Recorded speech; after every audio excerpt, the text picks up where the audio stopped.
Well, hey everyone. Happy Math Crush Monday. Hope that you're having a great start to your week already. My name is Shannon Keebler. I'm the moderator of our Facebook group online, Math Expressions user group, and of course, the creator of the Math Genius Squad, which is a professional development for Math Expressions users. So whoever you are, wherever you're at, welcome. We're glad to have you. Check in on the chat. I'd love to know who's here. And we're talking specifically about the testing season. Dun, dun, dun. Which I don't really love the topic. No one really loves the topic of testing season, but it is upon us. It's here almost. And we want to talk about some of the practices that we have as it comes to test strategies, test prep, how we handle assessments. And so I want to address that today and give us some suggestions on how we might make this month or months, depending on what state you're in, not so terrible. Our goal is to talk about the testing season. We're going to talk about testing habits before, during, and after the test. We're going to talk about normalizing testing and then how to get more support for you and for your students. So as we get started, let's talk about normalize testing now. Okay, so normally I love to talk about this topic in October, but no one ever really wants to talk about it in October. They just want to panic about it in March. And so I'm going to give you some suggestions that of course we should be using right now. But I really think these are habits that we should be starting really early in the school year so that it's not such a big deal. So the first one is talk about testing. I love strategies like open tests of like, let's take a look at the test, the unit test, and I want you without pencils just to walk around the room and just to talk about all of the different things you know about these questions with your classmates. What might you do to solve this one? What do you understand about that one? I don't consider it cheating at all because we're not solving anything. We're just getting some clarification. It works very well for our upper elementary students who can have some of those conversations. I also think that talking about testing in a way of this is just one piece of evidence. It's how we communicate what we understand to another audience. It's not high stakes where no one's getting kicked out of third grade. And we know that every single day you're doing things that adds to this body of evidence. But even as I have students working on like whiteboards and stuff, we'll talk about how their work on the whiteboard is communicating to an audience. And what they're putting on that whiteboard, are they communicating well? Do they have labels? Is it easy to read? All of those things are really looped in to this idea of talking about testing. So we want to talk about it and not a scary, oh my gosh, you guys, and then the state test. And then when we get to that state test, you're going to have to, okay, we don't need to talk about that. Like who needs that much pressure? Okay, so instead they need to know that like we have tests all the time. We have maybe math testing, we have the before the year testing, we have benchmark testing, we have unit testing, we have state testing. Okay, all of these things are adding to the body of evidence that tells us what you understand and what you know. This is just another piece of evidence.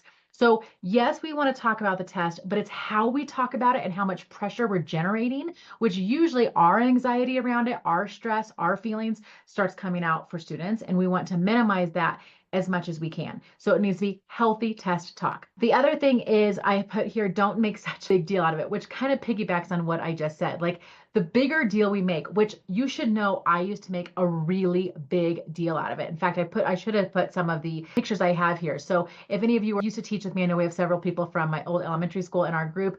I mean, I threw a party. Like we had parades, we had prizes, we dressed up in costumes. It was like homecoming week, but elementary school. Okay. It was the spirit week. I mean, it was a huge deal. And although in the time I thought I was doing what was great for kids, I think I was blowing it out of proportion.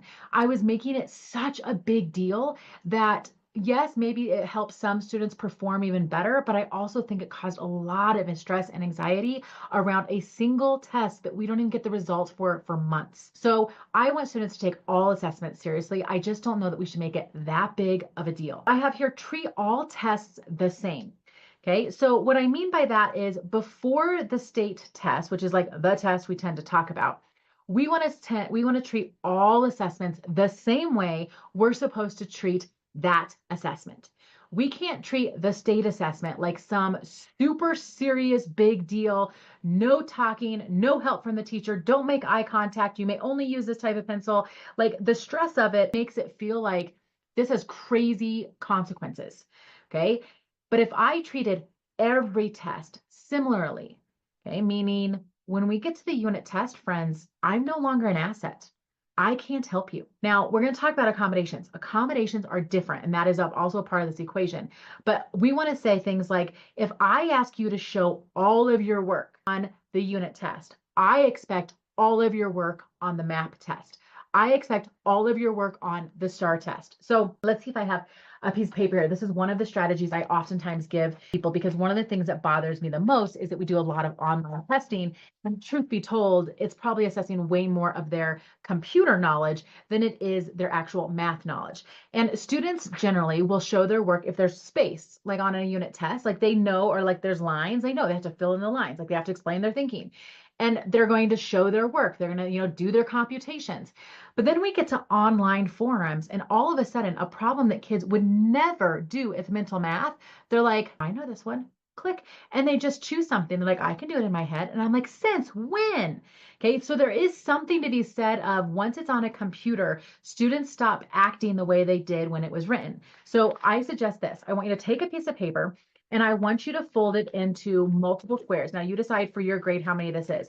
And this is not just like a grade 3 through 6 situation. I know those are the state testing grades, but K through 3 or K through 2, it impacts you too. Okay, so everything you're doing, because you give STAR, you give MAP, you give all the different bridge tests, like, okay, whatever it is that you do, lots of them are also online. So the rule is that anything that is done online, maybe it's even like IXL, the personal math trainer, whatever. Okay, you're going to fold your piece of paper to the size that's appropriate for your grade level. And then in that piece of paper, you're going to name it like 1, 2, 3, 4, so on and so forth. And I don't call it scratch paper, because if you call it scratch paper, that means it doesn't matter. This is working paper. It matters. I'm collecting it.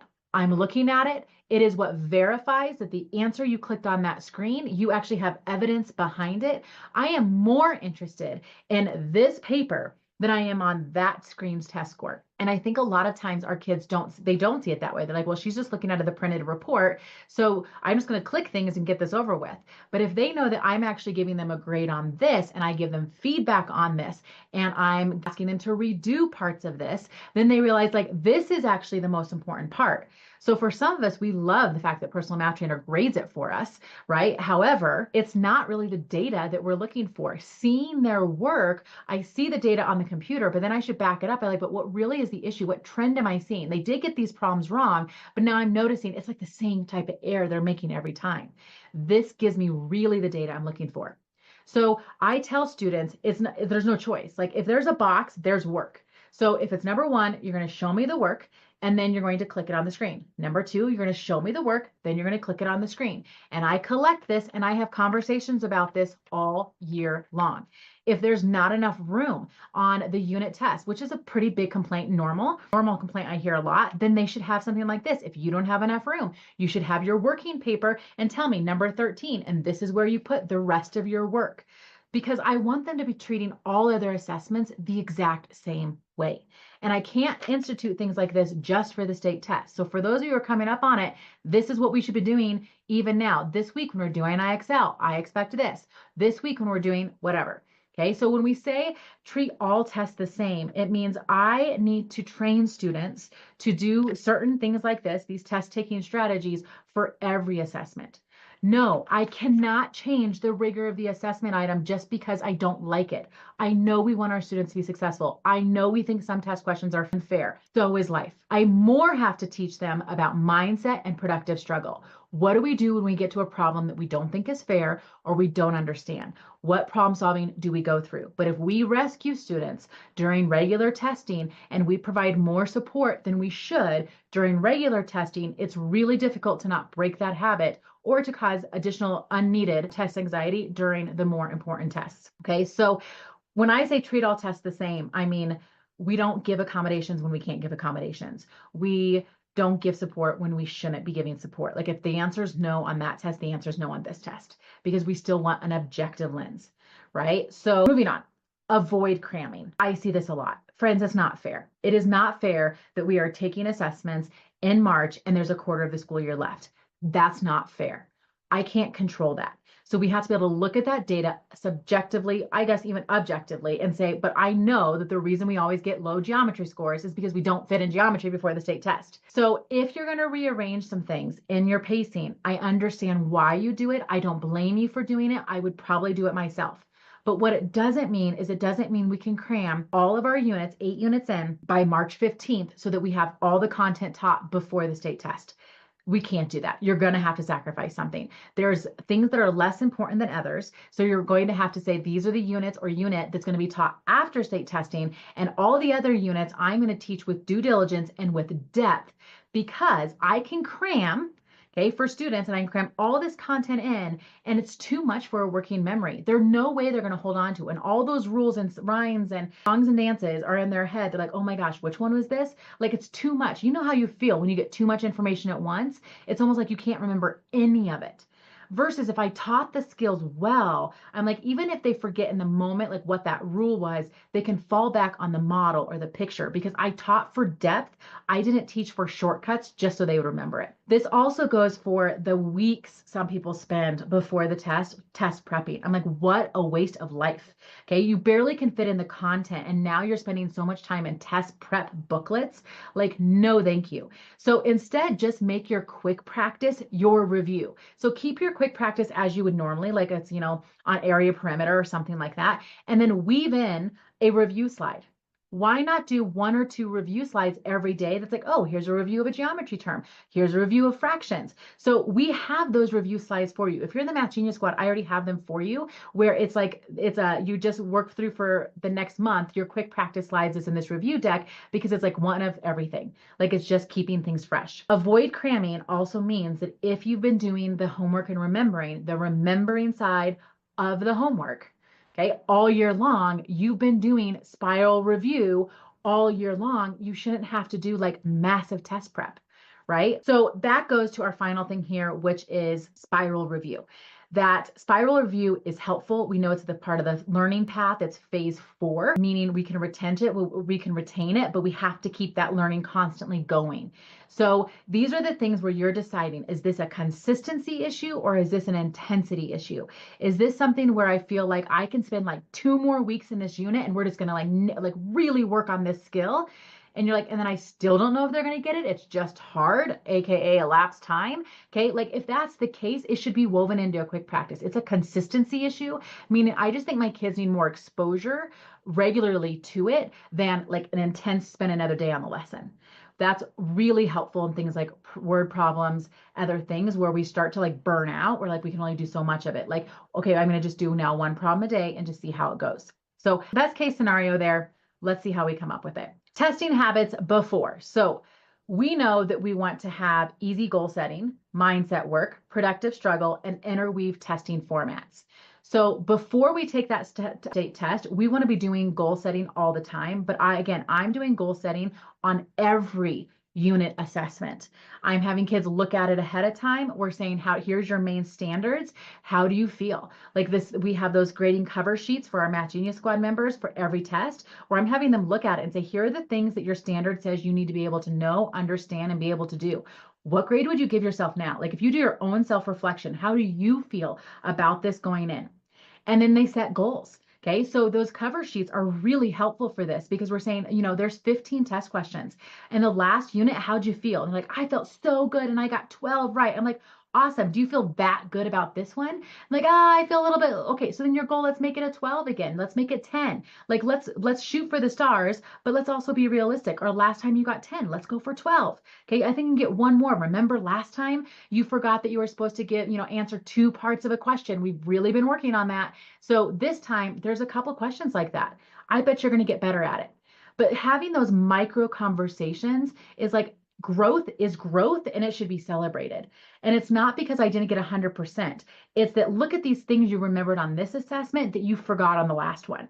And so when I head into this, I'm saying, do you remember what you've been working on all year? Like, we've been working on adding our labels and you've been working on double checking that computation. Remember, it gets you every time, Sarah. Okay, whatever it is, we're saying because we're treating this test the way we treat all tests. The mindset work and the productive struggle, that just goes with treating tests the way they should be treated all year long. The way we think about them, the high stakes associated with them. Are we talking about them? How many of you are giving unit assessments? You grade them. You might give them back to students and it ends there. There is no conversation. So here you built up this big thing. You spent a whole week gearing up for it. And then it's crickets.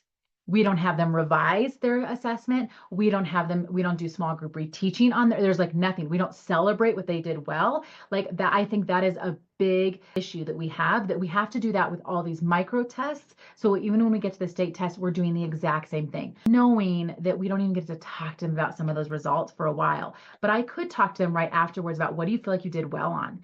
Okay, vague. We know there's rules around that. And then of course, interweaving testing formats. So this is the idea that we don't love the way that kids are tested. We don't like some formats. Like they've never been asked to do that matching thing, and they've never been asked to do multiple choice before. We can't be mad at the test. It is what it is. We're not the ones that wrote it. Okay, but it is the standard. I don't get a choice. I have to give it. So in that case, I'm going to do my instructional duty and I'm going to make sure I'm interweaving some of those formats all year long. Here's our main content. What if I presented it to you like this? How might you do it now? Okay, so I want them to be good with the format of the assessment. Testing habits during. I want you to think about brain breaks, accommodations, and then the teacher presence. So here's what I mean by that. So of course we know brain breaks are important. Some of these tests, unit tests, you guys are like, oh my gosh, they're so long. Like, I agree. We should not be spending 3 days testing, okay? A unit test, like no way. If a student can't get through the assessment in 60 to 90 minutes, then I don't think that we have full understanding of the unit content, or we don't have fluency at least with it. So we want to be aware of that, right? Now, some kids get accommodations. That's different. If a student gets a reading accommodation on the state test, they get a reading accommodation on the unit tests. If they get a time accommodation where they just get as much time as they want, that's a 504, it's whatever, we give it on the unit test, we also give it on the state test.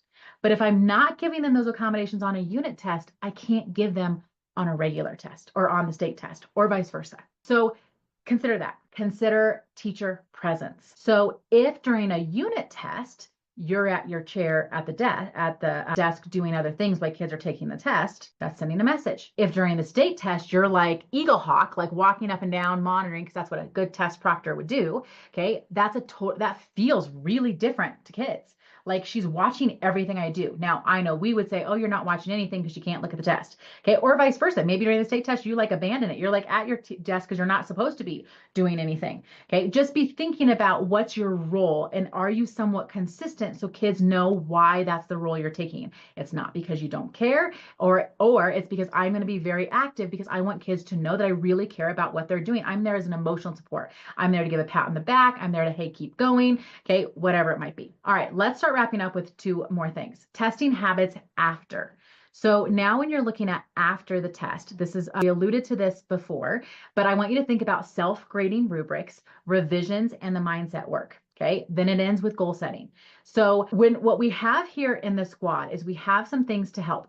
So remember, if you're a Math Genius Squad member, you're going to click before the unit and you're going to click on assessment because we notice this is not at the end. This is not after the unit. I didn't put it in that stage because we should be looking at the assessment before we ever give the unit test, before we ever teach the unit, right? So I'm looking at the assessment, but in this section, we have things to help you with all of these things. And if you don't have them, I'll let you know what you can do after this. Okay. So first of all, we have the unit assessment covers. Let's see if I have it here. Let's look here. Okay. So here's our assessment covers.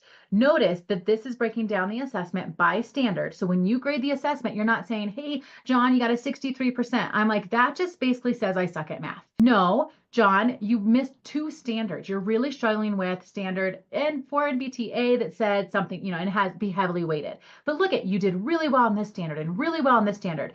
That communicates, I'm not terrible at math. There's just one standard I'm still struggling with. And I can look at that one standard and say, actually, there's a lot you understand. You totally knew how to write the problem. You knew that you were supposed to put numbers in the tens and the ones place. You knew here's a part of it that you're still forgetting. That keeps me in the game. That keeps me like, I can keep doing this. It wasn't like all is lost. I didn't get the right answer. And therefore, woe is me. I'm terrible. I don't get it. I'm like, you didn't get the right computation, but here's all the parts you did get right. Okay, so I like that these unit covers have all of the standards broken down by item number. You can't see it here, but behind this is the student-friendly version. And if they're in the squad, you have that. You have a student-friendly version that says in student-friendly language, like, I can make sums of 10. I know how to add fractions with like denominators, like whatever. I take this sheet and notice it says my reflection and it says my goal, my score. So this is where they're making their goal. Like looking at these standards, these I can statements, and looking at that assessment, how do you think you're going to do? How are you feeling about this?